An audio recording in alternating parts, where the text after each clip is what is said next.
Oh my goodness, it's Q&A time.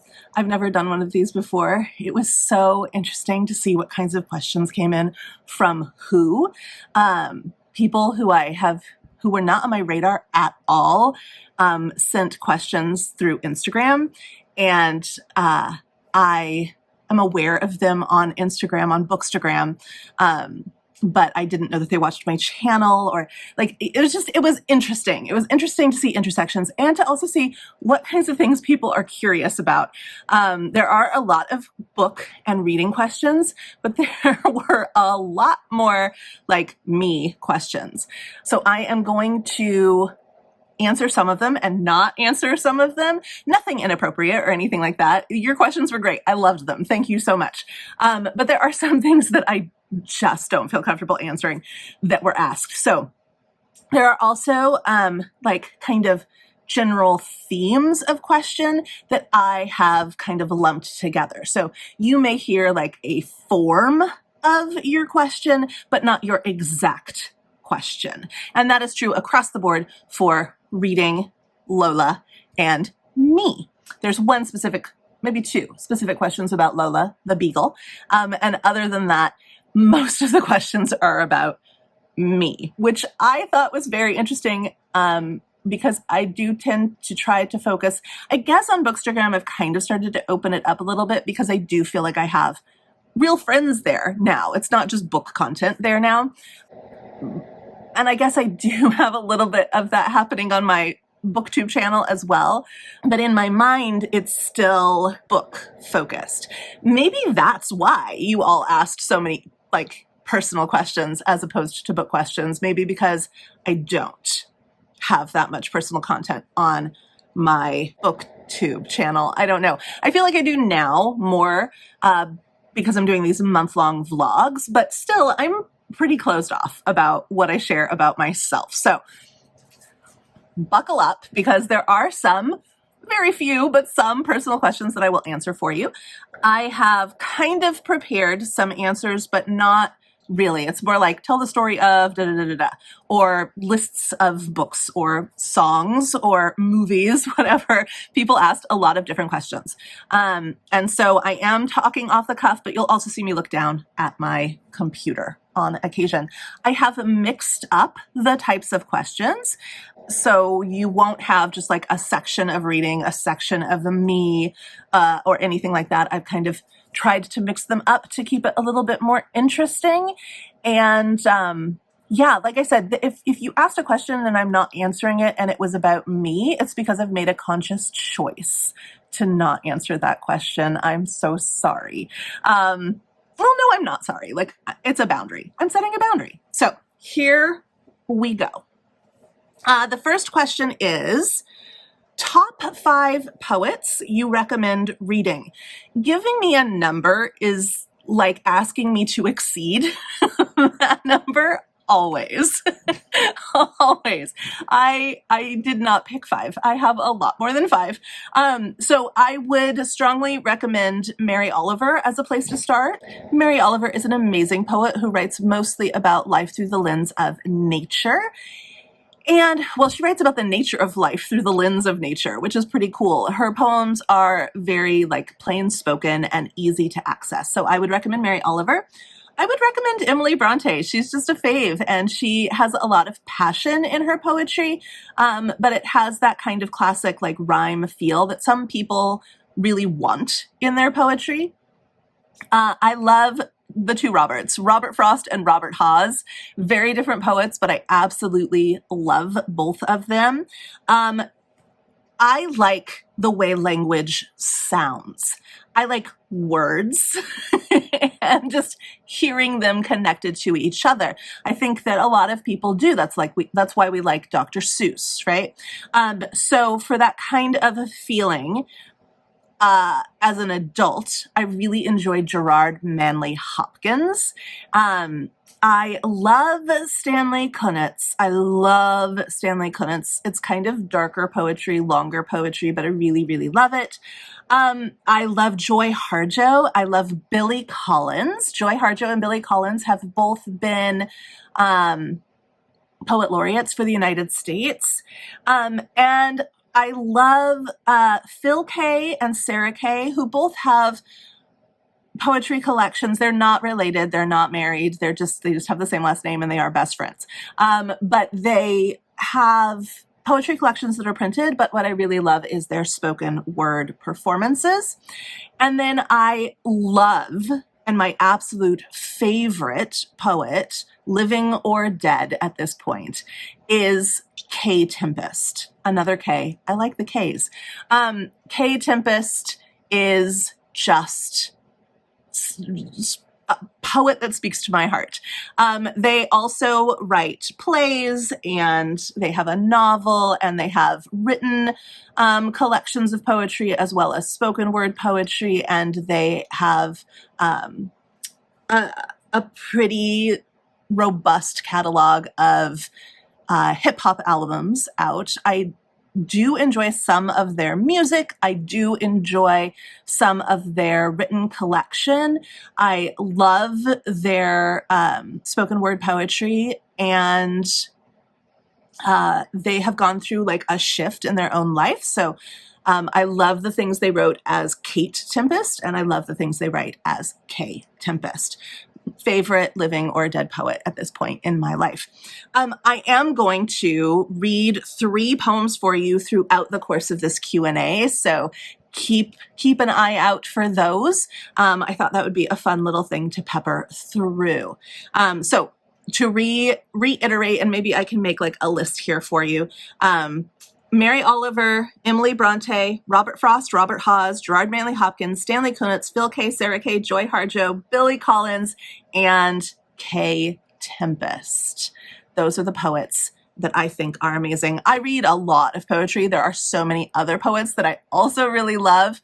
There are a lot of poems that I love that I don't necessarily love the poet, but these poets have a body of work that I mostly love all of their work. So, highly recommend.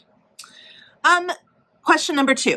Do you buy all of the books you read? There were a lot of questions about how much money I spend on books.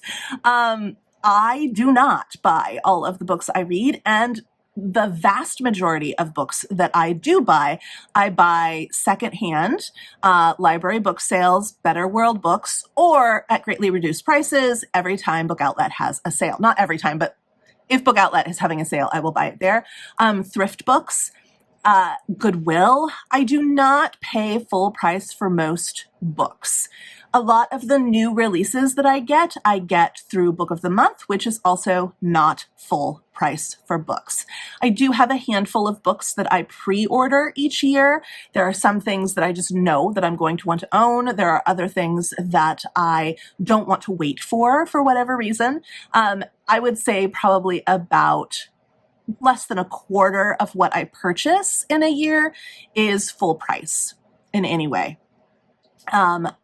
My average price for what I pay for a book is about $5 or less. I do not like to spend money on books, but I do like to own books that I love. I do reread a lot of books. I actually read more than I say I read in a month, because lots of times if I've talked about a book already and I don't have something new to say about it, but I've reread it, I won't mention it in a wrap up. And so I do like to own books because I do reread books an awful lot. I also get a lot of books from the library, either on my Kindle or on audio or physical. Less physical because I'm not super convenient to a library location. It's easy for me to go and pick out books and bring them home and read them, and then I forget to take them back. So I feel irresponsible when I do that, so I try not to do that very often. But for audiobooks and for Kindle books, and I'm doing much better on my Kindle these days with using it, I definitely borrow library books, especially if it's an author I haven't tried yet, if it's an author that I've struggled with, or if it is a book that is a complete wild card to me, or if it's a book that's just super expensive and I can't find a cheap copy of it. Yes. So, no, I do not buy all of the books that I read. Question number 3. What is your favorite book? Okay, so again, you're asking for one. And what have I just established? You give me a number, I'm going to exceed it. I can't tell you one book that is my favorite book. And I also almost can't tell you what my favorite book would be tomorrow if you asked me. I say almost because I do have one book that always is my favorite book. Always, always, always is my favorite book. But the, rankings change and things move around, and, reading is a really like personal and responsive activity. And so if I really resonate with a book today, I may not resonate with a book tomorrow with the same one, because I am a different person tomorrow than I am today. So I may still love it, but it may not be my favorite. It may be usurped by something else. There is one book, though, that always, always, always is a favorite and has been for decades, and that is Jane Eyre. This is my book. This is my book. Jane Eyre is my book. Yeah, I love this book. So if I had to say like one favorite, it would be Jane Eyre.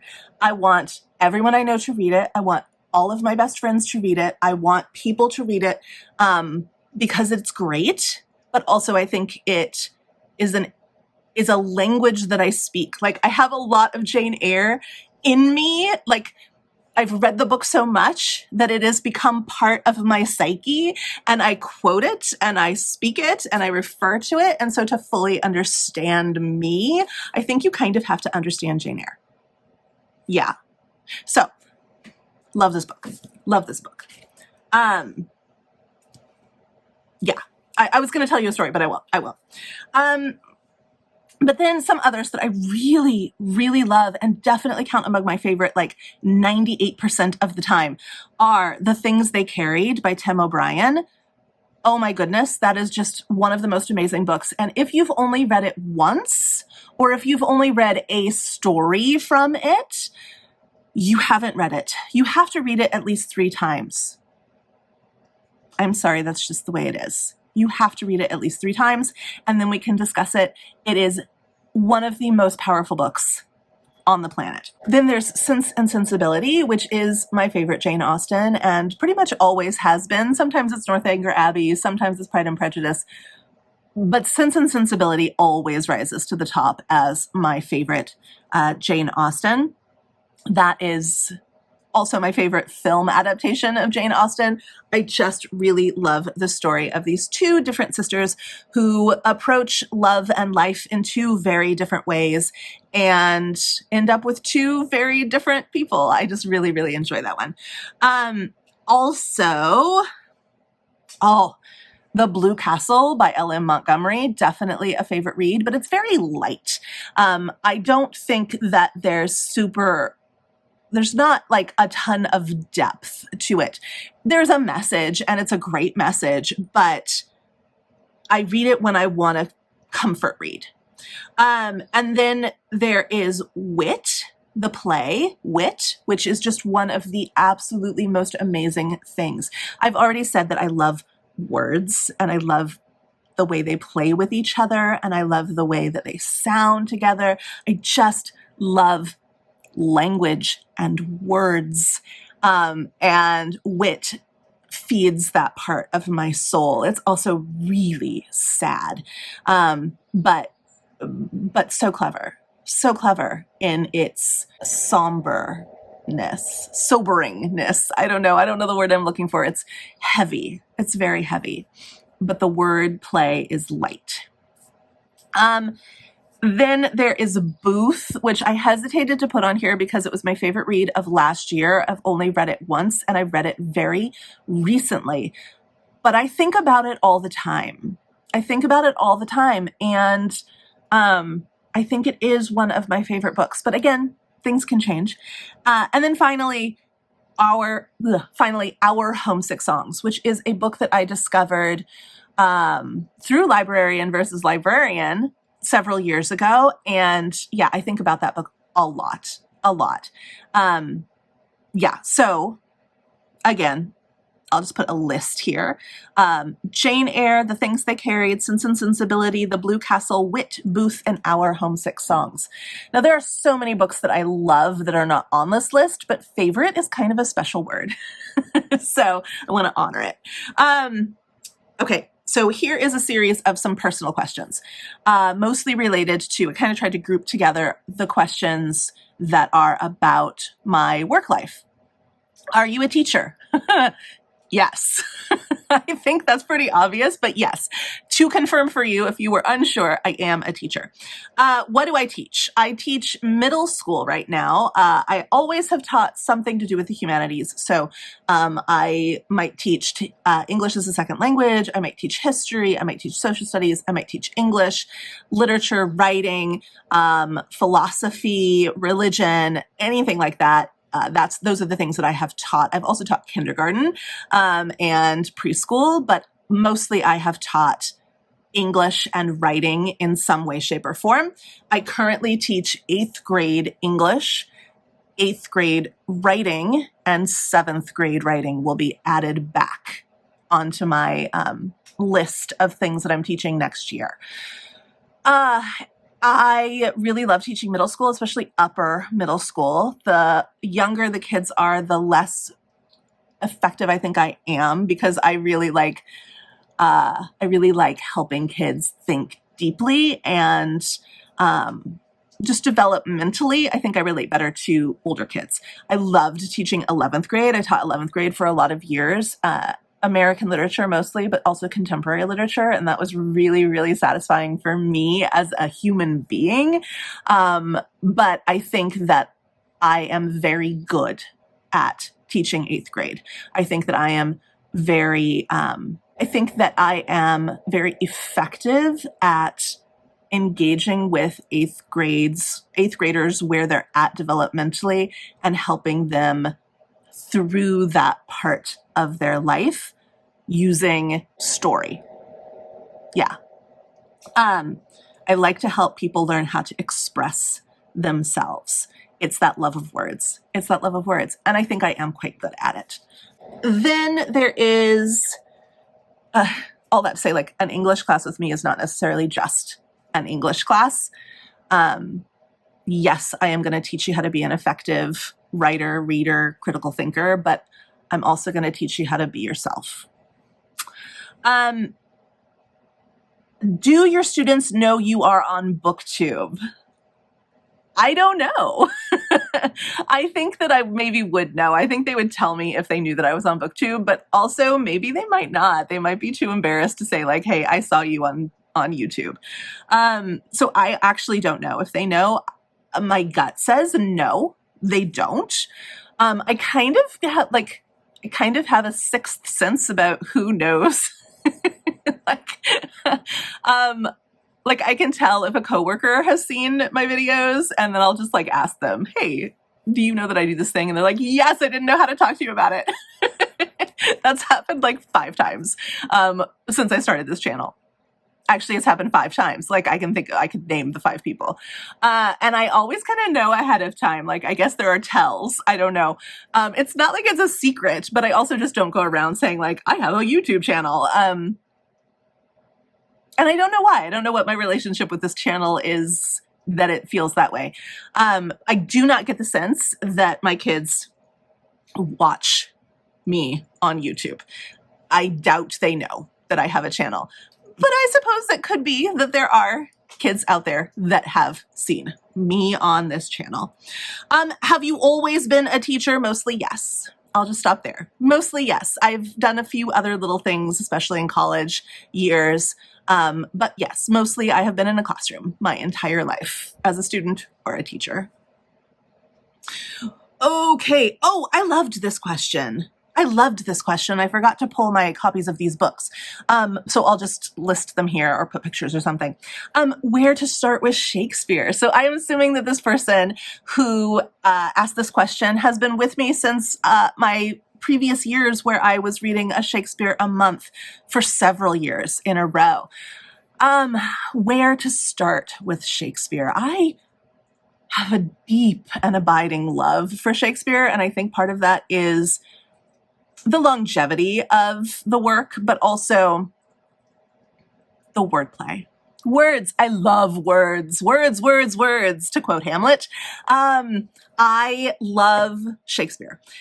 Where to start with Shakespeare? It really depends on who you are. Honestly, there is a Shakespeare out there for every single person. There really is. And it's just a matter of figuring out who you are and which play will attract you. My favorites are Measure for Measure, which is one that doesn't get read very often. It's kind of, well, it is definitely dark. It is about a woman. It's about a woman who has a brother. She is, I don't remember if she's an actual nun or if she's just like very nun-like. I think she is an actual nun. She's got a brother, and he is accused of being promiscuous. And in this time period, that's punishable by jail time and death. And he asks her for help. And the magistrate or the judge or the lawyer, somebody with the power to make decisions, has always really liked her. And she has to decide if she allows herself to pay the penalty for her brother's actions or her brother. And it's really, really one of the most underrated of all of Shakespeare's plays, in my opinion. Then there is Macbeth, which is definitely one of my favorite plays. I love Macbeth. I teach it every year, and I have for so many years, and I always find something new in it.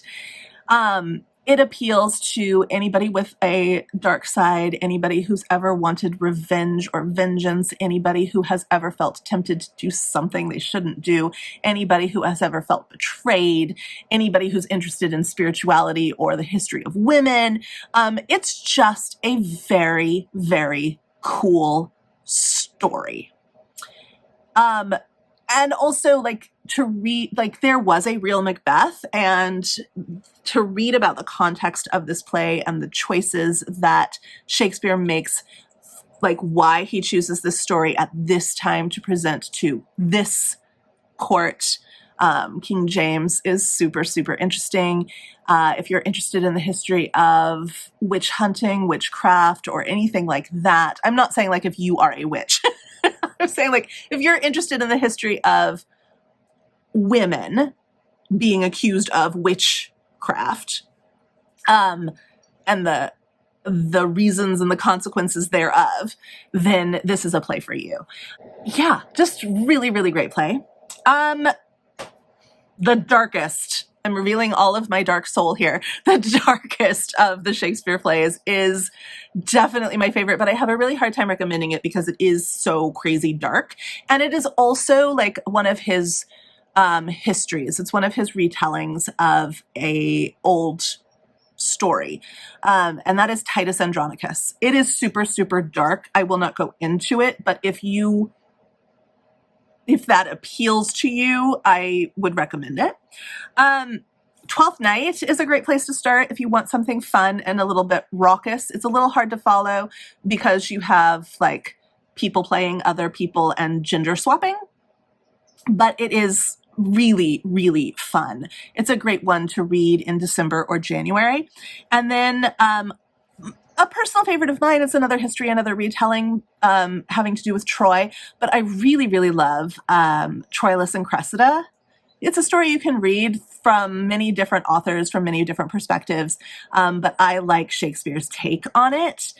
So where to start is really up to you and your personal interest. There is something out there for everybody. I haven't even mentioned like all of like the Henrys or Richard or anything like that, which is also out there, or Hamlet, or my least favorite of all time, Romeo and Juliet. Like, I haven't mentioned any of those. Start where you have an interest, because until you get comfortable with the language, and I do promise you do get comfortable with the language, it does start to make sense the more time you spend with it. It always makes sense, but it starts to make sense easily the more time you spend with it. until you get to that point, you really need to be interested in the story that's being told. And so I say start with a story that you're interested in. But loved that question. Loved it. Thank you. I'm going to read a poem now. I'm going to start with a Mary Oliver. I'm going to read The Summer Day. This is probably my absolute favorite poem by Mary Oliver. And it fits because this is my first day of summer break. So, The Summer Day. Who made the world? Who made the swan and the black bear? Who made the grasshopper? This grasshopper, I mean. The one who has flung herself out of the grass. The one who is eating sugar out of my hand. Who is moving her jaws back and forth instead of up and down. Who is gazing around with her enormous and complicated eyes. Now she lifts her pale forearms and thoroughly washes her face. Now she snaps her wings open and floats away. I don't know exactly what a prayer is. I do know how to pay attention, how to fall down into the grass, how to kneel down in the grass, how to idle and blessed, how to stroll through the fields, which is what I have been doing all day. Tell me, what else should I have done? Doesn't everything die at last and too soon? Tell me, what is it you plan to do with your one wild and precious life?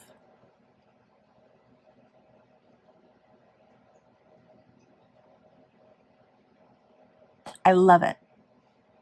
I love the way it develops from this just like generalized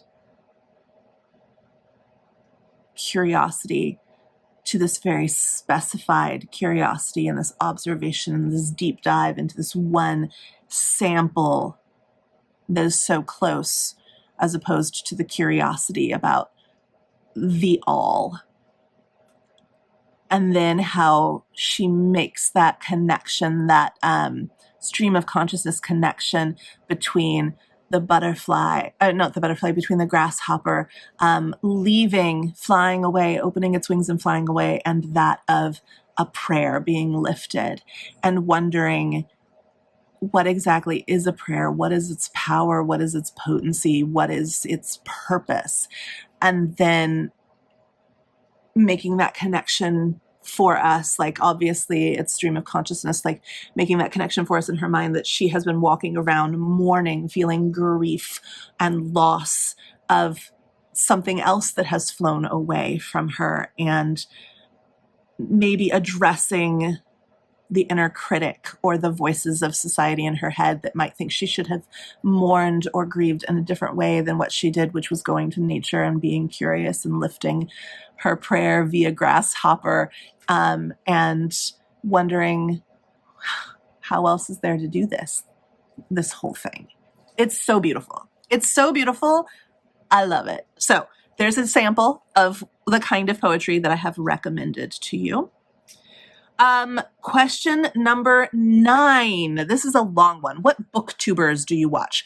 It's very seasonal for me. There are some booktubers, like I tend to watch booktubers that have smaller channels, and that really focus on the reading and the book, as opposed to here's a list of 57 books that you should read, or here are some recommendations, or here's a big unhaul, or here's a big book haul. Like, those things can be fun, and I do watch them on occasion, but for the most part, the ones that I subscribe to and watch regularly, I do so because I'm following their reading life and their own life sometimes. So smaller channels consistently.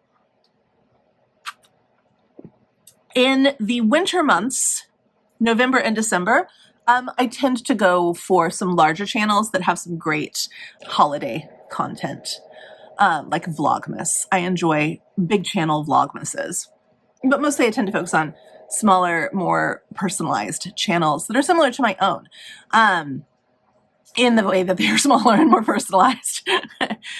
One person with 1 billion subscribers who I do follow, but who still feels very like down to earth to me, is Emmy. That's Emma. She's oftentimes thought of as like the counterpart of Carolyn Marie Reed's, because they started that Dickens versus Tolstoy that they abandoned and went to like Mammoth Books or something. I don't know. I don't watch Carolyn, but I do watch Emmy. I go through times where she gets a little bit too big for her britches, in my opinion. it's a element of youth. And she is quite young, but she's also very passionate and she reads very widely. And so I do appreciate watching her journey with books. And she does sometimes strike me with something insightful. A lot of times she is reading things in translation that I have no experience with.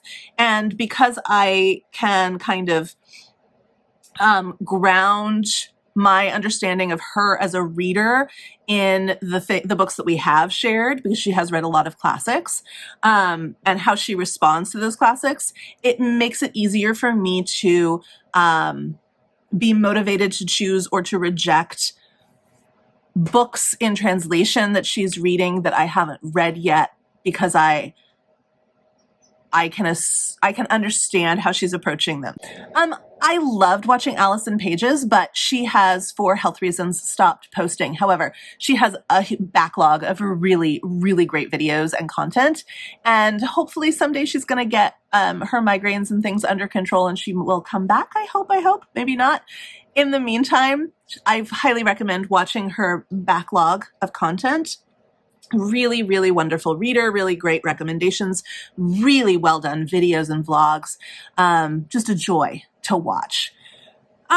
Amy of Hearthridge. Hi, Amy. I am so glad you found my channel and you started watching me, because I love watching you talk about these kind of slower, heart-centered reads that are comfy and cozy, but also challenging in a lot of ways. So hi, Amy. Love it. Love watching your stuff. And I'm really glad that you enjoy my stuff too.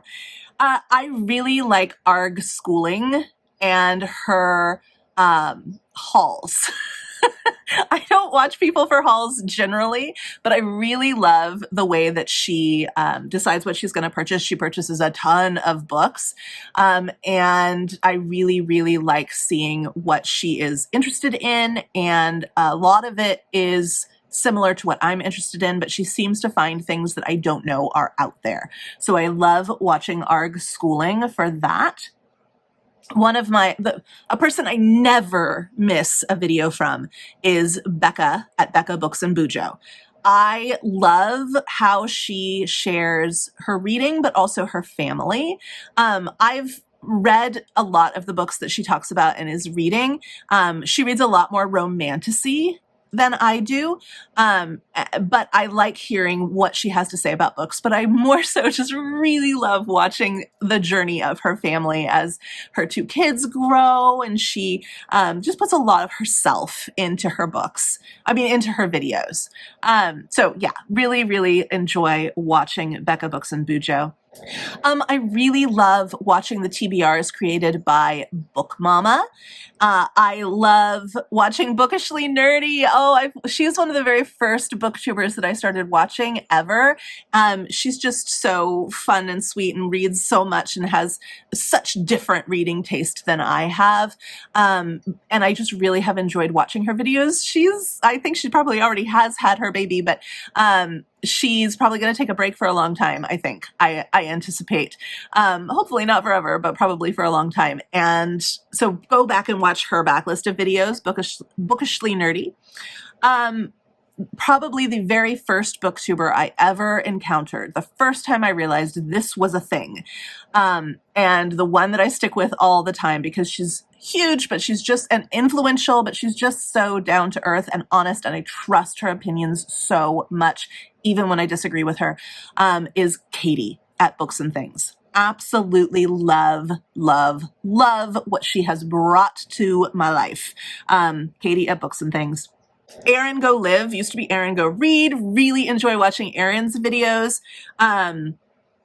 she's going through a lot of like life changes right now too, starting new things, ending old things. I highly, highly recommend you go and watch just really honest and raw vlogging with reading content, but like a lot of other content as well. She gives a lot of herself to this channel, and it's beautiful. It's a beautiful thing. So highly recommend that. Really enjoy Fresh Parchments TBRs, because she reads a lot of the kind of thing that I like to read, but she reads a lot of things I've never heard of before, and so I get inspired by her reading. Gina Stanier. I don't know how to say your last name, Gina, but we're neighbors. So I really, really enjoy watching her content, because I'm kind of like, oh, she's just like somewhere in my world. She reads a lot of older, like backlist titles. She reads some fantasy. She reads some contemporary, but I learned about Mary Stuart from her, things like that. So who is a favorite author of mine now. I just really, really enjoy Gina's channel. She is also going through a lot of things, I think, on the personal side. So she's kind of stepped back from videos a little bit. She does post, but just not as regularly as she used to. Tons of backlist videos from her, though. Highly recommend you go and give her some love. Hannah at Hannah's Books. What a journey Hannah has been on. I watch her videos.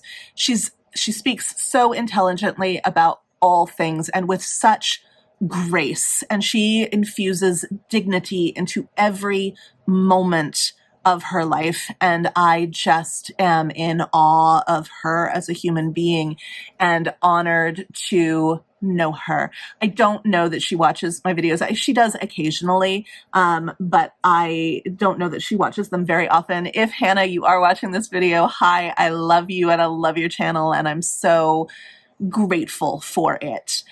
She does not post very often, again, because of things going on in her life, but she's getting back into it. And she has a backlog of just incredibly insightful and intelligent and very approachable content that I highly recommend you take a look at. I love this brand new booktuber who's really taken off like almost immediately, and I understand why. He is amazing. If you have not watched Lit Vibes with Five, then that's a new one that you should add to your list. He is just fun. It's fun watching him kind of see this new side to himself and kind of dive into this booktube community and bring his own flair to it. He's reading a lot of things that he never thought he would read before, and it's fun to watch him experience things for the first time. Just highly recommend him. Love his channel and his vibe, his lit vibe. Highly recommend. Tibera's Den, you watch my videos. Hello. I really enjoy watching you play your Winnie the Pooh game every month. It's so wonderful, and your wrap-ups are insightful and thoughtful, and I really enjoy that. Zoe Beck, it's not her name. But I love your videos as well. Never miss one. Really, really enjoy them. And I think, like, I kind of lost track on my list here, but I think that's it. I think those are the people who I watch on the regular, and am very impacted by in my reading and really inspired by, and would love for all of you to go and watch them too. Really, really, really enjoy all of those channels. That was a long question. Question number 10, how is Librarian versus Librarian going? Great. I just recorded a little update for the vlog for the month. It is going great because it's not going great. So I haven't found one that I love yet. But I am reading them and having a fun time. Okay, here is a set of personal questions. I got a lot of questions in this vein, a lot more than I thought I would, from all kinds of people. So basically the general gist of this is, am I married and do I have children? You're all very, very curious about my personal life. I am not married. I am single. I do not have children. I raise other people's children. Last night I tried, as I was falling asleep, I was thinking about this question. I was like, how many students have I taught? And as I tried to think of the numbers, I think I'm close to like 1,000 children, give or take 200 or 300. That's more than anybody needs. Yeah. Yeah. So no, single and no children. Just me, unless you count my furry little beagle daughter back there. So I never thought I'd be a dog mom. I never did. I always thought that I would be like a person who has a dog and loves their dog. I am totally a dog mom. I am completely and 100% a dog mom. She is my baby. So yes, I do have a daughter. Her name is Lola the Beagle. If you could read only one book for the rest of your life, what would it be? I know people out there are going to want me to say the Bible. That's a cop-out answer. I think it's a given. That you would choose, like if you have a religion, you would choose your religious text. I'm not going to do that. I'm going to choose Jane Eyre. If I could only read one book for the rest of my life, it would be Jane Eyre. But did you notice how I was supposed to pick one and I picked two? Because I will always supersede the number that I've been given. This is not if. No, question number 12. Were you an avid reader as a child, or did you come to it later? Yeah, I've always been a reader. Always. I've always been a reader, and I attribute that to the fact that my parents are both readers. They both really, really value books and reading. We always had books in our house growing up, always bookshelf. Not as many bookshelves as I have now, but always bookshelves, always books, always library. That's some of my earliest memories is the library, both school libraries and going to the library with my mom. One of the first things we always did, we moved a lot, and one of the first things we always did was get a library card.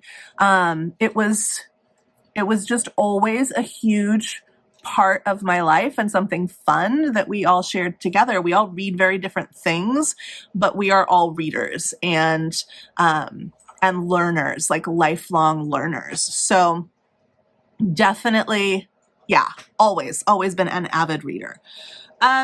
What were your favorite childhood books? So childhood, like how do you define that? I just wrote them down. I do have copies of some of these, but I didn't go and find them. They're not like on the main shelves in my living room, so I didn't go looking for them. So I'll just list them. There's a lot here, so I don't want to put pictures up of all of them, but you'll probably recognize most of the titles, and they're not in the order that I read them. They're just in the order that they came to my mind. So the Ramona Quimby books. I know that I started with Ramona Quimby age 8, and I got that as a Christmas present from my Aunt Donnell. And she is also the person who gave me my first copy of Jane Eyre. Very influential in my young reading life. So Ramona Quimby, the whole series, the Fudge books. So Tales of a Fourth Grade Nothing, Super Fudge, all of those. The Bunnicula books. Loved all of those. The Little House series, like my mom read those out loud to me before I could read. All the Golden books. I had so many of those Golden books, like the little stories, Pokey Little Puppy, all of those. The Red Hen with the golden spine. That might just be an American thing, but I loved those. The Little Miss, Little Mister books, absolutely loved those. I had a old book, I think it was from a Hallmark store, but it had a bunch of stories in it, and one that I really remember was a story, and I can't remember who the author is, but I know that I've seen the story elsewhere before, and it's a classic. So I think that this must have been like a collection of classic stories, but there's a story about somebody who pops popcorn and it fills the entire house and goes out into the world. I can't remember who the author of it is. I know that I've seen it before in my adult life, though. But it was in a book that had a blue cover and a half moon on it and little stars, and it was called the Sandman book. And I just really, really loved that collection of stories. I don't have it anymore, but I am always on the lookout for it. I do think it came from Hallmark. I had many children's Bibles as a child, but I had a particular one that was kind of like a rectangle, and it would tell like a little paragraph of the story and then have a really beautiful, like, Rembrandt-esque painting of the story. And I just pored over those pictures before I could read. I just loved looking at those pictures.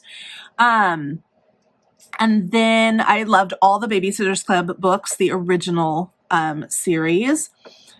I loved Nancy Drew, both the original and then the reboot that came out when I was in my teens, which is different from the reboot that is out now. I had another book that I got from my Aunt Donnell, which was really short, but that I really, really loved. And I don't remember the author of it, but it was called The White Stallion. And it was like just a story of a girl who goes out in the middle of the night and sees in the like prairie days and sees this white stallion in a field and the adventure that they have together. The entire Anne of Green Gables series I loved. The entire Emily of New Moon series I loved. I had a book that must have been printed by like the Baptists, which I think I got from my uncle and aunt who he was a Baptist minister, but it was called Cynthia Goes to Church. And I actually found a copy and purchased a copy for myself off Thrift Books as an adult because I just wanted to revisit it because it was such a big part of my memory of childhood. But I had this book called Cynthia Goes to Church and loved it. And as I read it as an adult, I was like, oh, wow, this is like really, really Baptist. So now I think it must have come from my aunt and uncle.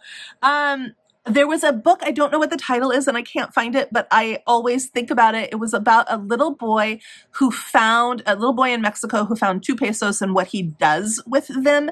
And my grandma got the book from the library. I really remember going to the library and getting this book with my grandma and her reading this book to me. It had a lot of words, but it wasn't like a chapter book. And it took us a long time in my childhood measurement of time. It took us a long time to read it, but I really, really enjoyed sitting down to read it with her. And I don't know what it's called and I've never been able to find it again, but I remember like certain images from this picture, like from the pages so clearly. And I remember her reading it to me. I had a book put out by Disney. It was a pink book with a hardcover that had the story of Cinderella in it, and I loved that book. And the mice had the wrong color shirts on, and I recolored them. There was a book that I used to read, I used to get from the library when I was in 5th grade, and I would read it and reread it and reread it, and I can't remember what it's called, but I know that it was like one of those scholastic books, and it was about a girl who moves into a new house, and there's a ghost boy that she meets at the swing, and she has to help him figure out and solve his murder so that he can be released. I loved that book as a kid. I loved the Narnia books. I loved Johnny Tremaine. I loved that book. And I loved anything written by Madeleine L'Engle. All the Madeleine L'Engle. Could not get enough. Still really love Madeleine L'Engle. I'm sure there are so many more books that I loved, and actually probably my mom could tell you books from my childhood that I really loved. But those are the ones that came to mind when I thought about trying to answer that question. The next question is an entertainment question. The next couple of questions are about things I do to entertain myself. So somebody asked what my favorite movie is. You asked for one, you're getting a lot. If this hasn't been established yet, you ask for one, you get many. You ask for 5, you get many. So what is my favorite movie? I really like Rosemary's Baby. Dark. I like dark things, but I also really like Sunshine and Rainbows. So Rosemary's Baby, Some Kind of Wonderful is one of my favorite movies of all time. I really like Pretty in Pink, but it has the wrong ending. Pride and Prejudice, the Colin Firth version. The Shining is one of my favorite movies of all time. The original, The Shining. White Christmas, Singing in the Rain. The Proposal is one of my favorite. Meet Me in St. Louis, About a Boy. And then there's 2 Bollywood movies that I absolutely love that I watch as comfort watches, like a lot. Like I'll just put it on in the background of things. And that's Kal Ho Na Ho and Kuch Kuch Hote Hai. If you are familiar with those. They're classics. They're old. But they are wonderful. I think they're both on Netflix. If you are curious, I highly recommend them both. There's a lot of musicals in here. I didn't think about that, but there are 1, 2, 3, 4, 5 musicals in here. So music is super important to me, which is a great segue into the next question, which was fun because somebody just assumed that I would know what this is, and I did. They asked, what is your desert island playlist? Desert Island playlist is something from a show from the BBC that existed a while ago, a radio show from the BBC. So I pulled this little thing because it explains it better than I do, but I knew immediately what a desert island playlist is. So a desert island playlist is a list of songs or speech that someone would choose to have with them if they were stranded on a desert island. The term comes from the BBC radio program Desert Island Discs, where famous people are asked to select 8 pieces of music or speech to bring with them. So I did limit myself to 8, and that was so painful. If you go to my Bookstagram or even down in the comments, I link my link tree, you can see a monthly playlist that I post. And there's always like 150 songs that I want to listen to repeatedly for the month. So, 8, ouch. But here is my desert island playlist that I came up with this. So Noah Reid's version of Simply the Best is number 1. Simply the Best, sung by Noah Reid. It's the version that comes from Schitt's Creek, which is a TV show, if you're not familiar. I could listen to that song on repeat forever. Simply the Best. Brighter Than Sunshine, Aqualung. It was my ringtone for my phone for like 19 years. No, not 19 years, but since like 2006. It's only recently, like I'd say within the last 4 years or so, that I just stopped having a ringtone. But it was always Aqualung's Brighter Than Sunshine. It's one of my absolute favorite songs. Okay, so this is a little bit of a cheat, but it is kind of like one song. So I'm going to go with the whole album named December by George Winston. It's piano music, and I love George Winston. I kept going back and forth between December and Autumn, which are 2 different albums by George Winston. But in the end, I settled on December. A Beginning Song by the Decemberists. So many songs by the Decemberists I love. All I Want Is You is one of the songs from their new album that just released on Tuesday, I think. And I love that song so much. But in the end, I had to go with the old school A Beginning Song. Jacqueline Dupree's playing on the cello of the Bach Cello Suite No. 1 in G major, especially the prelude. I love that music. It centers deep in my soul, and I just love it, but it's got to be Jacqueline Dupree. Just Say Yes by Snow Patrol. So many songs by Snow Patrol I could have put on here. Just Say Yes was the standout. Star Star by The Frames.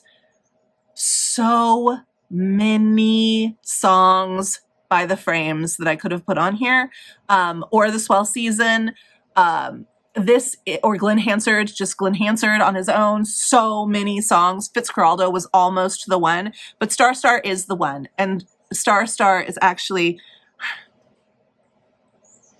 breaking news.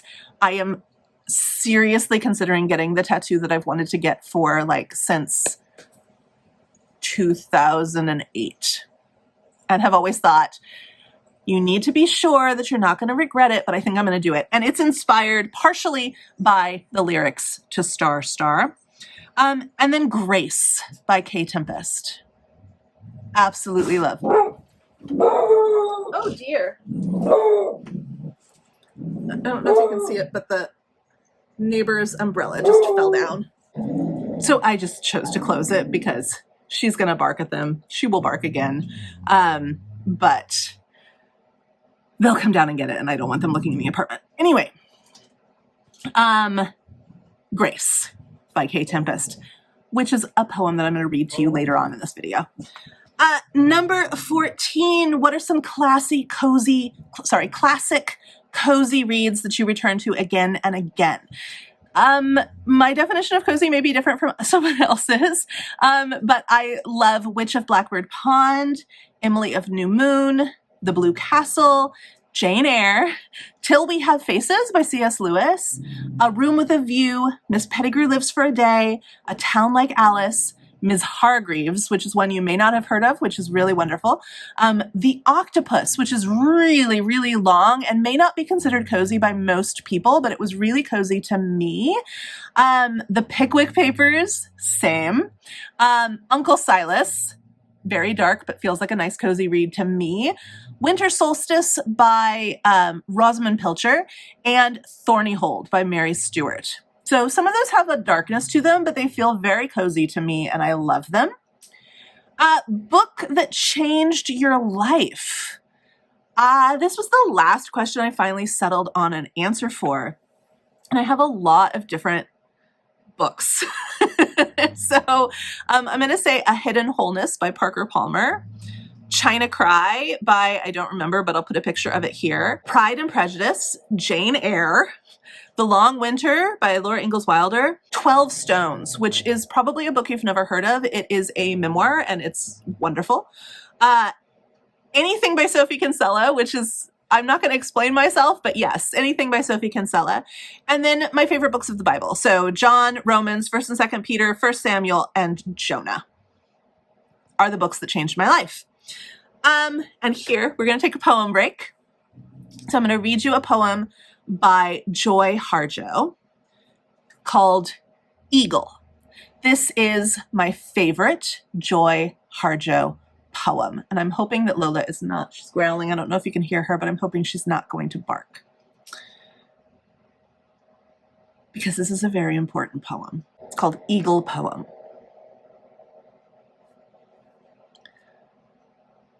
To pray you open your whole self to sky, to earth, to sun, to moon, to one whole voice that is you. And know there is more that you can't see, can't hear, can't know, except in moments steadily growing and in languages that aren't always sound, but other circles of motion. Like eagle, that Sunday morning over Salt River, circled in blue sky, in wind, swept our hearts clean with sacred wings.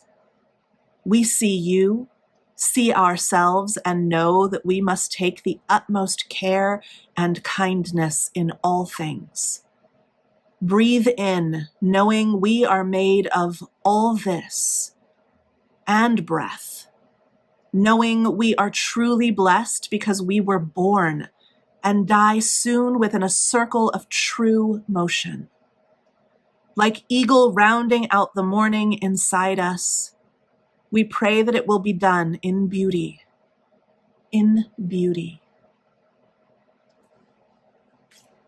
I love that poem. It gives me goosebumps.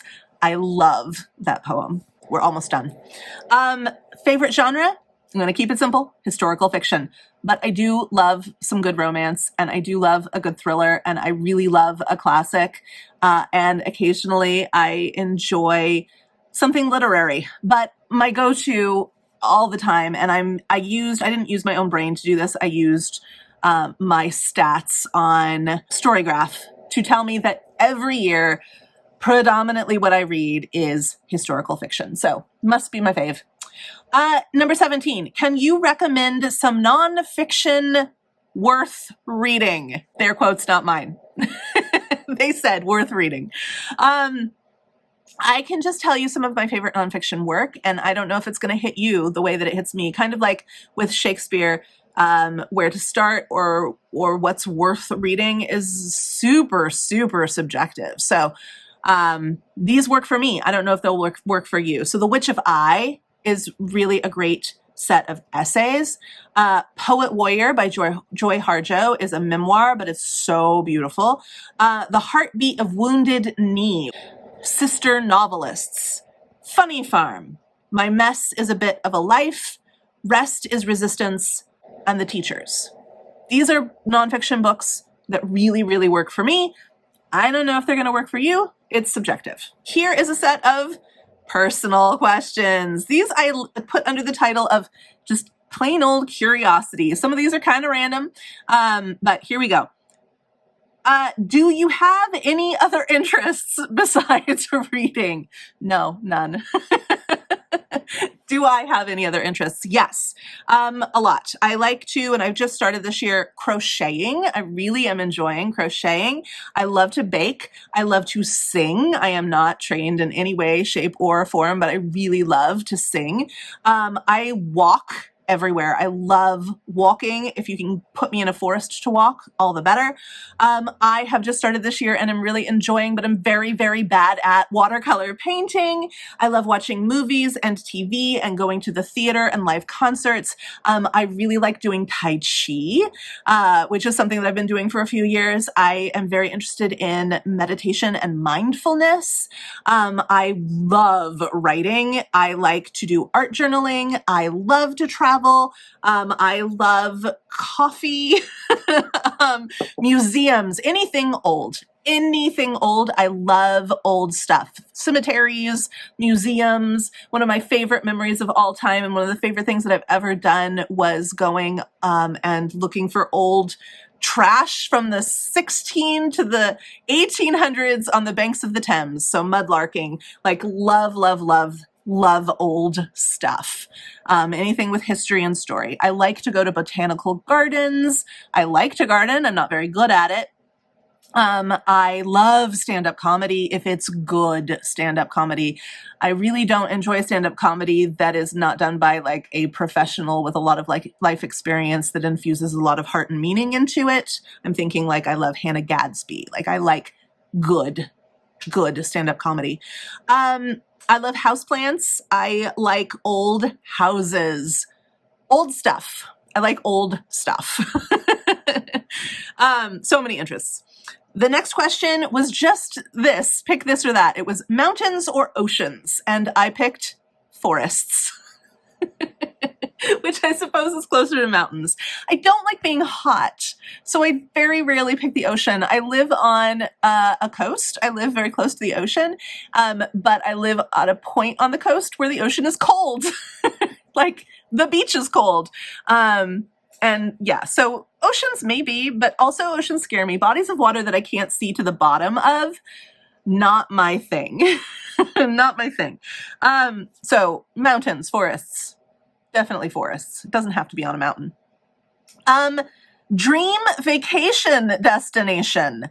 Note they asked for one and I'm going to give you a lot. I would love to go back to these places that I've already been. England, Scotland, France, Germany, Nepal, India, Japan. And I would love to go for the first time to these places I'm going to name. Wales, Ireland, Belgium, Iceland, Italy, Sweden, Tanzania, and Ethiopia. Those are the two warmest places I'm willingly want to go. And you may be like, but India is hot. Not where I was. Favorite snack to have while reading? Coffee. Definitely coffee, but also I do drink a lot of water with lime in it. Not lemon. Don't like lemon. Lime. Popcorn always, but that gets a little messy because if you put butter on it, you know the deal. And almonds. I have a serious almond addiction. I love almonds. I eat almonds a lot.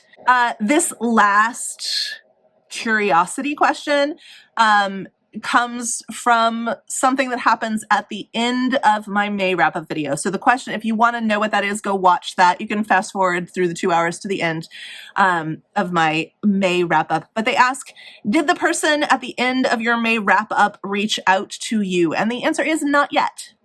Not yet.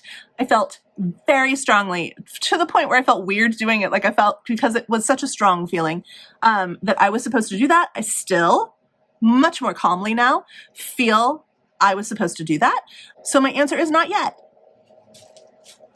And then Best book you have read so far this year? They asked for one. You're getting 1, 2, 3, 4, 5. And these are, I think, in the order that I read them. They're not in the order of favoriteness. They are all equally favorited, but they are in the order I read them, I think. So the first one is Divine Rivals. Not the second book in this duology, but the first one. Really, really loved this. Really loved it.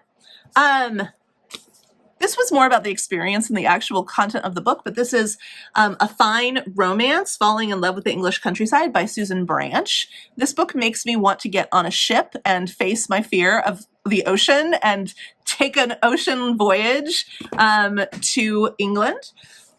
The Rom-Commers, which this just released, and I actually haven't read this physical copy yet, but I had a arc of it and really, really loved the arc. I read it back in February. So love, love, love that. And then these two are currently contenders for my favorite read of the year. That is Shark Heart by Emily Haybeck and The Ministry of Time. The Ministry of Time. I love this book so much. Yes. There is just one question and one poem left. So I'm going to read the poem and then I'm going to ask the final question. And the final poem I'm going to read for you is Grace by K. Tempest. Okay, it was Grace.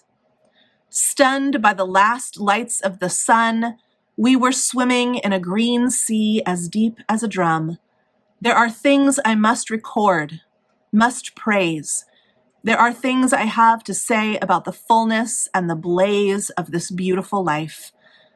The beloved watched the world on its knees with an infinite degree of separation that was something to see. And my friend told me death is like taking off a tight shoe. And when I stopped looking for me, I was able to find you.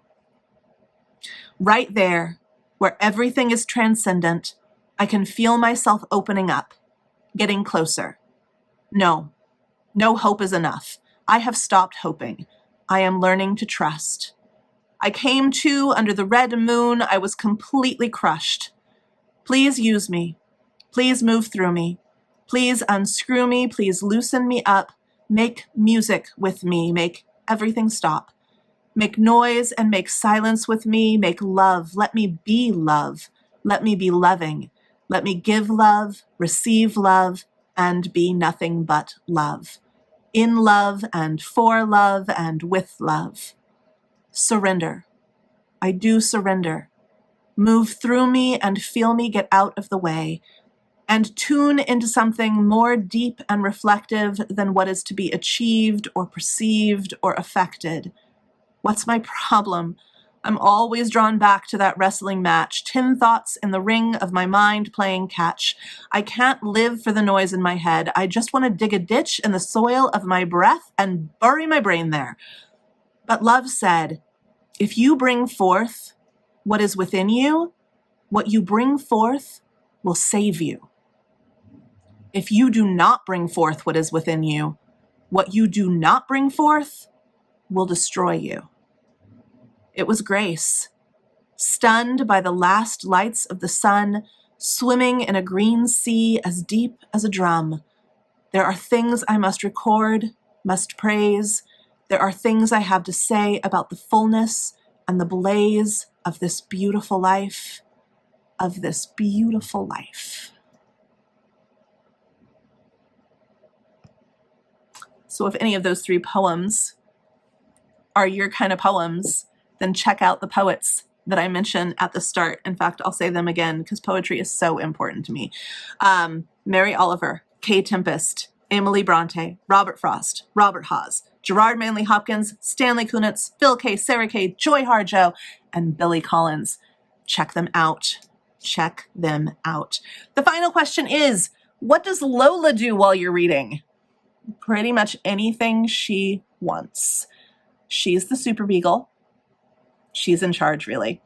And yeah, she does pretty much anything she wants while I'm reading. She doesn't read.